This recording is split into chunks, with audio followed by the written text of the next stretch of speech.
Vous avez la parole. Bonjour. Aujourd'hui, nous allons essayer de sortir des sentiers battus en vous proposant de parler d'un sujet qui est celui de l'âme. Et en vous disant cela, je me demandais, est-ce qu'on pouvait parler d'une dimension de l'être humain qu'on ne peut pas décrire, qu'on ne peut pas quantifier, qu'on ne peut pas mettre en éprouvette et qu'on ne pourra jamais voir dans aucun laboratoire de recherche. Mais plutôt que de tenter de donner une preuve, permettez-moi plutôt de vous présenter une approche de la conception juive de ce que l'on peut dire sur la neshama, ce qu'on appelle l'âme en français. Tout d'abord, il est intéressant de noter que cette notion de l'âme apparaît très très tôt dans le récit de la Torah, puisque, j'allais dire presque dès les premiers versets de la Torah, au moment où la Torah raconte la création de l'homme, et tout le monde connaît ces versets où on parle d'un corps qui est une sorte d'argile originelle qui va être pétrie, qui va être malaxée par, entre guillemets, les mains du Créateur. Et à ce stade, ce n'est qu'un corps inanimé, un corps gisant. Qu'est-ce qui va donner vie à ce corps? C'est le fameux verset Vaïpar be'apav nishmat haim. Il insuffla dans ses narines un souffle de vie. Et là, la Torah a tout dit. Qu'est-ce que c'est que ce souffle de vie? C'est l'âme. L'âme, c'est la dimension totalement spirituelle qui a donc absolument rien de matériel. Et ce que je veux souligner en rappelant ce verset de la Genèse, c'est ce Vaïpah Nishmat Haim Be'apav, il a insufflé un souffle de vie dans ses narines. Ça veut dire que l'être humain, en dépit de sa finitude, en dépit de ce corps fait de matière, en dépit des limites que le corps nous impose, il y a en chaque être humain une dimension éternelle, infinie, illimitée.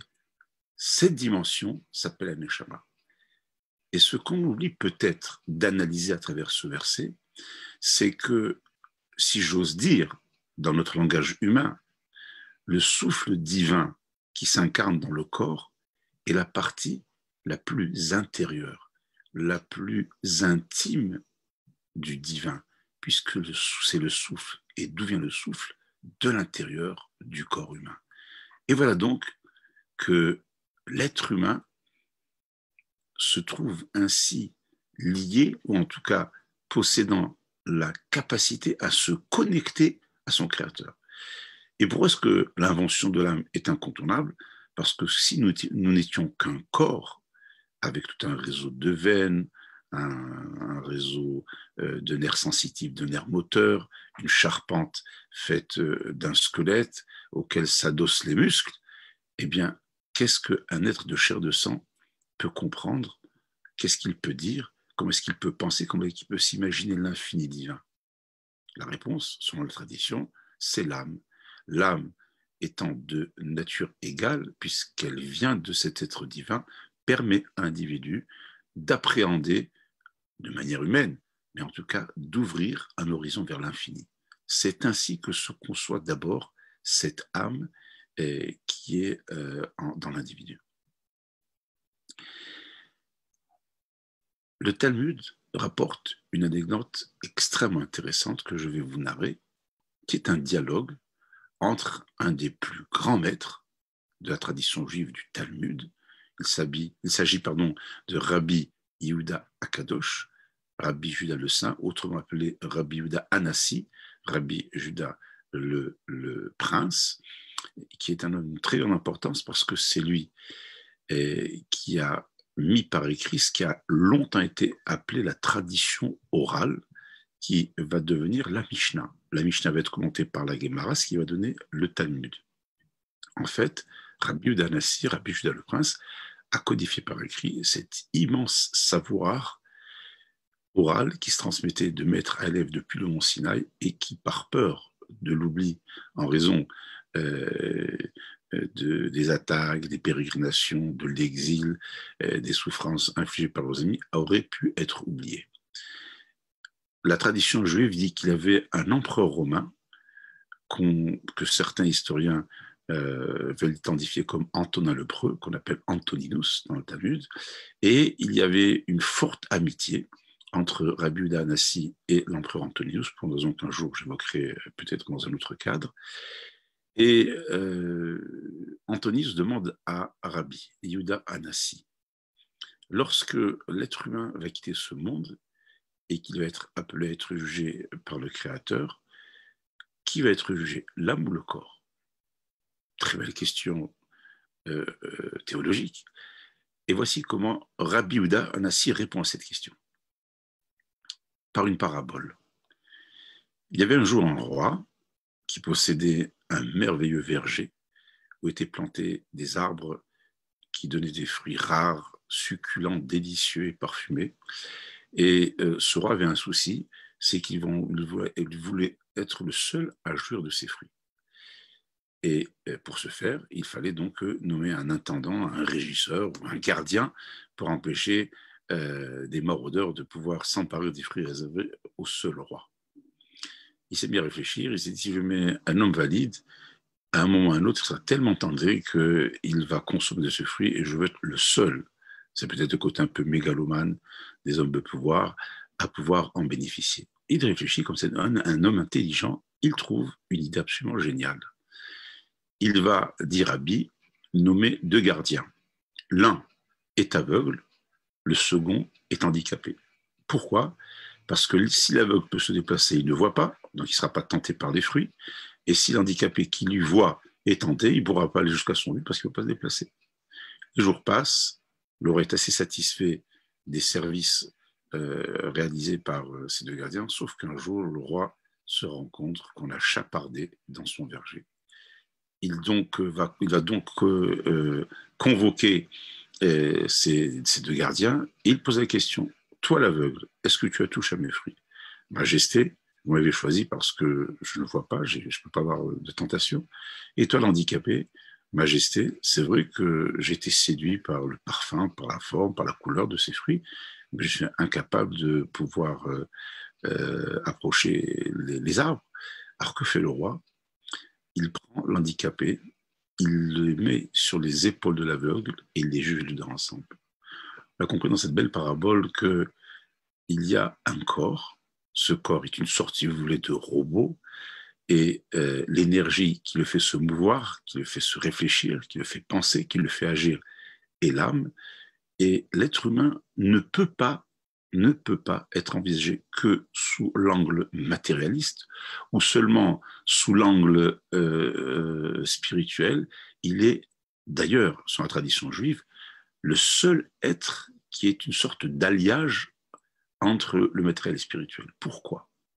Il y a quelque chose de très joli dans le vocabulaire hébraïque, c'est la conjonction de coordination et, au sens où on dit Abraham et Yitzhak, le mot qui s'écrit ET. Comment est-ce qu'on dit et, conjonction de coordination en hébreu, on l'appelle le Vav. Je vais vous dessiner la forme du Vav avec mon doigt, c'est un petit toit horizontal et un angle droit qui descend vertical, une sorte de canne. Et pourquoi est-ce que le Vav est une conjonction de coordination? C'est cette espèce de petite canne, parce que le Vav, dans sa forme, relie le haut et le bas. Et l'être humain, lorsqu'il est debout, les mains le long du corps, les pieds qui se rejoignent l'un l'autre, il ressemble à un Vav, parce que l'être humain est une conjonction de coordination. Et qu'est-ce qui relie l'être humain? Il relie le ciel à la terre. Pourquoi il est le seul capable de faire cette synthèse? Parce qu'il a un corps qui vient de la terre et qu'il a une âme qui vient du ciel. C'est cela aussi l'âme. L'âme mélangée au corps en fait un alliage qui permet de faire que le ciel et la terre se rejoignent. Qu'est-ce que ça veut dire? Ça veut dire d'abord que même si on est un corps, qu'on a des appétits, qu'on a des appétences, qu'on a des désirs, qu'on est balayé, traversé par des passions, elles sont celles du corps, nous ne sommes pas condamnés à être asservis par nos passions. Il y a de l'intelligence, il y a de la volonté, il y a de la réflexion, il y a de la force de caractère, et il y a un désir de dépassement de soi. Tout cela est contenu dans l'âme. Et c'est l'âme qui doit commander au corps, et non pas le corps qui doit être son propre maître. Un texte magnifique dit, quelle est la différence entre un rachat et un tzaddik, entre un juste et un mécréant? Voici la réponse de nos maîtres. Le Midrash dit, rachat, birshut libo, le mécréant est entre les mains de son cœur. Tout ce que son cœur lui dit, tout ce que ses passions l'invitent à faire, le pousse à faire, il s'exécutera. Le tzaddik, libo birshuto, le tzaddik, le juste, il a son cœur entre ses mains. C'est lui qui va dicter à son corps ce qu'il doit faire. Même si à l'issue d'une nuit très courte, le corps est là, fatigué, un seul désir, celui de dormir, mais le réveil a sonné, c'est l'heure de la tfila, il fallait faire sa prière. Eh bien, malgré le corps fatigué, l'âme va lui insuffler une énergie, une volonté extraordinaire, et il y aura un moment de dépassement de soi, et ce corps va se lever, et le corps va aller vers sa mission.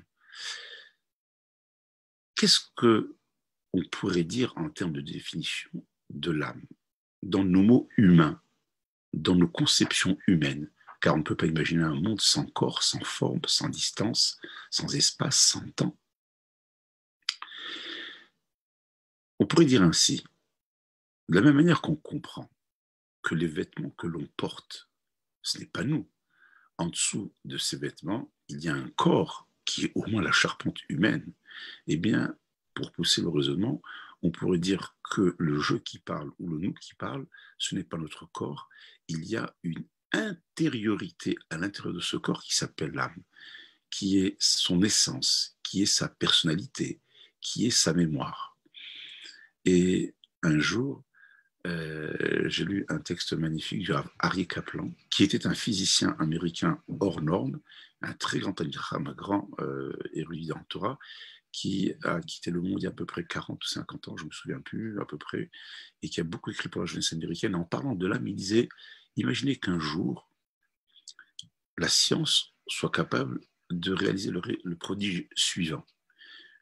Imaginons qu'une personne va quitter ce monde et que la science soit capable de transférer son intelligence, sa mémoire, ses traits de caractère dans un corps qui s'épuise vers un corps neuf, un corps tout nouveau. Ce serait un peu ça, l'âme, l'essence de l'individu.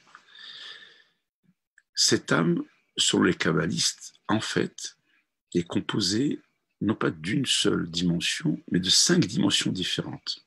On va parler aujourd'hui des dimensions perceptibles dans notre monde et pas celles qui nous dépassent. Je vais comme les décrire. Le premier niveau est appelé Nefesh. Le second niveau est appelé Ruach. Le troisième niveau est appelé Neshama. On va dire que ces niveaux se situent dans notre monde à nous. Et au-delà de l'individu, dans ce qu'on va appeler nous le ciel, les dimensions spirituelles très élevées, il y a Haya et Yahida. Alors, je reviens à cette partie plus humaine de la spiritualité de l'individu. Nefesh, c'est le principe de vie qui fait se mouvoir toute créature. Le Ruach, la deuxième dimension, c'est ce qu'on va appeler la dimension du souffle, de la parole. Et la Neshama, c'est ce que nous appelons en français l'âme. L'âme, c'est cette particule divine qui a été insufflée en nous au moment de la création. Alors, les kabbalistes situent, on va dire, dans le corps humain, le nefesh au niveau du foie, le ruach au niveau du cœur et la neshama au niveau du sechel. Écoutez bien ce qui suit. Je vais commencer par le haut. La neshama, nous avons dit, est logée dans le cerveau. Le cerveau, en hébreu, se dit moach. Ça commence par la lettre même. Retenez la lettre même.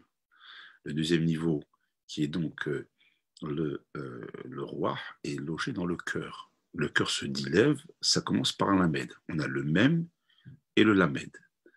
Troisième niveau, le nefesh, le principe de vie primaire, est contenu dans le kaved, dans le foie. Le foie se dit kaved, commence par un kaf. J'ai donc les lettres mem, lamed, kaf, ce qui fait le mot meler, le roi. Le roi est celui dont l'intelligence commande les sentiments, le lieu du cœur, le roi, et qui commande l'animalité qui est dans le kaved. Si vous inversez l'épaule, vous mettez non pas le même, le lamed et le kaf, mais à l'inverse, le kaf, le même et le lamed, en partant du foie au cœur et au cerveau, l'animalité qui commande les sentiments, qui commande l'intelligence, vous avez kloum. Kloum, c'est rien, c'est le néant. C'est celui qui a perdu tout contrôle de soi. Je dirais comme ça que l'âme, c'est l'essence de l'individu qui, puisqu'elle a une origine divine, est la dimension de la noblesse, de la grandeur, de la supériorité de l'intellect sur toutes les passions humaines. Et en fait, tout au cours de sa vie, le juif, comme tout individu, va être confronté à une multitude de situations où sa neshama et son corps vont être testés à l'infini dans 1001 situations différentes. Et c'est là où la grandeur de l'individu doit s'exprimer, où le moach, le cerveau, l'intelligence, le raisonnement, le recul, la maturité va dominer le siège des passions qui sont dans le cœur, qui ce même siège doit impulser au niveau de ce que j'appelle l'animalité, le corps dans ce qu'il y a de plus primaire dans l'individu. C'est, encore une fois, le seul être au monde qui possède cette auto-dimension. Les anges sont entièrement spirituels. Les animaux sont entièrement matériels. Le seul qui est ce vave, cette conjonction de coordination qui permet de rattacher le ciel à la terre, c'est l'être humain, parce qu'il possède cette neshama. Tiens, une petite remarque, parce qu'on pourrait vraiment parler sans mauvais jeu de mots à l'infini de la neshama, le temps du Shabbat. Le temps du Shabbat, la tradition dit que lorsque rentre le Shabbat, tout individu est doté de ce qu'on appelle la Neshama Yetera. J'aime la traduction d'André Neher, ce grand penseur juif strasbourgeois qui a fait ensuite sa alia en Israël. Il traduit ça par un supplément d'âme. Nous recevons une âme supplémentaire qui nous habite durant le temps du Shabbat, et lorsque le Shabbat s'en va, eh bien le Shabbat reprend avec lui ce supplément d'âme, et notre âme initiale se retrouve seule. Elle est un peu esselée, elle est un petit peu triste, parce que sa compagne shabbatique l'a quittée. Et pour consoler l'âme, qu'est-ce qu'on fait? À la sortie du Shabbat, nous faisons la Havdalah, cette bénédiction sur d'abord un verre de vin, ensuite sur des herbes odoriférantes, de la menthe ou des clous de girofle, ensuite sur la flamme de la bougie, et ensuite la bénédiction de Hamavdil ben Kodesh Dachol, qui sépare le saint du sacré. On l'accompagne à la sortie du Shabbat, quittant le temps saint pour rentrer, le temps sacré pour rentrer, pardon, dans le temps profane de la semaine. Pourquoi est-ce qu'on sent des herbes odoriférantes? Parce qu'on dit que c'est la seule chose que l'âme elle sent. C'est une sorte de compensation, une sorte de consolation que l'on donne à cette âme qui se trouve esselée. Ça veut dire, en termes de connaissance de l'âme de l'individu, que le temps du Shabbat, sa perception spirituelle se trouve considérablement élargie en raison même de la sainteté du Shabbat. Il y a une sorte de super âme shabbatique qui permet à l'individu d'appréhender la spiritualité qu'il porte en lui de manière plus profonde, plus fouillée, plus intuitive qu'il ne peut le faire pendant le temps du Hol. À cet égard, et je voudrais conclure par ce mot-là, le Ben Ishraï, qui était un grand maître qui vivait à Bagdad, un géant de la Torah, un éminent kabbaliste qui a quitté le monde il y a un peu moins d'un siècle, il disait qu'une heure d'étude le Shabbat vaut 1000 heures d'études en semaine. Le coefficient de l'intensité de l'âme shabbatique multiplie par 1000 la perception spirituelle que nous avons de ce monde. Alors, peut-être que vous ignoriez que vous possédiez en vous une chose aussi merveilleuse, aussi extraordinaire, un outil aussi performant qui vous permet finalement de connaître quoi? Pas seulement le monde. Il ne faut pas oublier que nous sommes aussi pas, comme disait un certain auteur français à la recherche du temps perdu, nous sommes à la recherche du jeu, de nous-mêmes. Et il me semble, la petite expérience que j'ai de la vie, que s'il y a une chose qu'on méconnaît complètement, c'est sans doute notre propre personne. C'est ça là, l'âme. Elle a besoin de se connaître pour grandir. Permettez-moi une dernière anecdote d'un très grand maître auprès de qui j'ai eu le bonheur et l'honneur d'étudier, qui s'appelle le Rav Wolbe, qui nous a quittés il y a une dizaine d'années. Et il conseillait aux élèves de la yeshiva où nous étudions de prendre au moins une fois par semaine un temps pour être avec soi-même. Le marché, c'était la yeshiva où j'ai étudié, se trouvait à Ber Yaakov, en plein milieu des champs, on pouvait sortir, s'aérer, réfléchir, se retrouver avec soi-même, prendre le temps de ne plus être soumis à toutes sortes d'influences extérieures, mais se retrouver avec soi-même. Et le Rav Wolbe avait remarqué que parmi les élèves de la yeshiva, il y en avait un qui n'osait pas le faire. Alors un jour, le Rav Wolbe a dit, c'était pourquoi tu ne vas pas un peu te retrouver avec toi-même le soir, éventuellement. Il dit, je ne sais pas, Rabbi. Il a dit, peut-être tu as peur d'obscurité. Il a dit, non, pas du tout. Alors de quoi tu as peur? Et l'élève n'a pas su quoi répondre. Alors Rav Wolbe lui a dit, tu sais de quoi tu as peur? Tu as peur de toi-même. Tu as peur de toi-même.